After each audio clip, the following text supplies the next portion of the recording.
Sir, आपण एक अंबड पोलिसात फिर्याद दाखल केली. त्या फिर्यादीच्या अनुषंगानं आपण काय सांगाल? मी प्रवीण राठोड, दुय्यम निबंध अंबड. दिनांक 4/11/2025 रोजी संध्याकाळी 5:30च्या सुमारास मौजे देवळेगाव गट नंबर 553 विक्री क्षेत्र 40 या जमिनीचा दस्त सादर करण्यात आला होता. सातबावरावरील जे नाव आहेत लोकेश सेबडे, महेंद्र डोसानी आणि भरतकुमार साडेसराल, बिपिन कुमार शाह आणि चंद्रकलाबाई ठक्का हे लोक बाहेरगावी राहणार आहेत. ते मुंबई आणि नाशिक या परिसरात राहणार आहेत.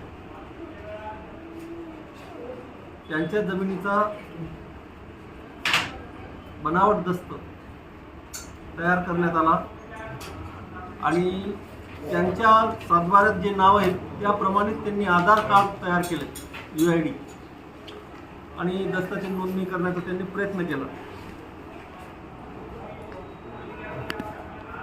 यात लिहून देणार 6 जण होते. याच्यातले 3 जणांचं UID आधार व्हेरिफिकेशन पूर्ण झालं, 3 जणांचं होत नव्हतं. त्यांनी सांगितलं की आजीचं वय झालेलं आहे वगैरे, त्याच्यामुळे त्यांचं आधार व्हेरीफाय होत नाही.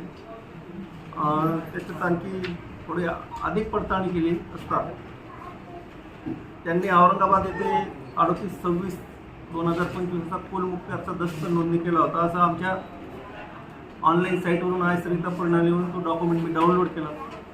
आणि त्या कुलमुक्त्याचे फोटो आणि या दस्तात लावलेले फोटो आणि त्यांचं नाव आणि ॲक्च्युली त्यांचं पेहराव यावरून मला त्यांच्यावर संशय बळावला.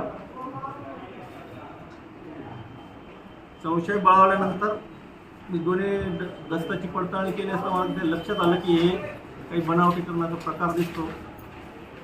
तात्काळ मी पोलीस स्टेशन अंबड इथं माननीय PI साहेबांना कल्पना दिली. हे पक्षकार एका ठिकाणी हॉटेलमध्ये जेवत असल्याचं कळाले. तिथं जाऊन त्यांना आम्ही पूर्ण टोळींना पकडले. त्यानंतर अंबड पोलिसात FIR नंबर 616/2025 नुसार गुन्हा दाखल केला. यात BNS कलम 318/4, 336(2), 336(3), 3(5) सह भारतीय नोंदणी अधिनियम कलम 82, त्याचप्रमाणे माहिती तंत्रज्ञान अधिनियम 66C प्रमाणे गुन्हा दाखल करण्यात आला.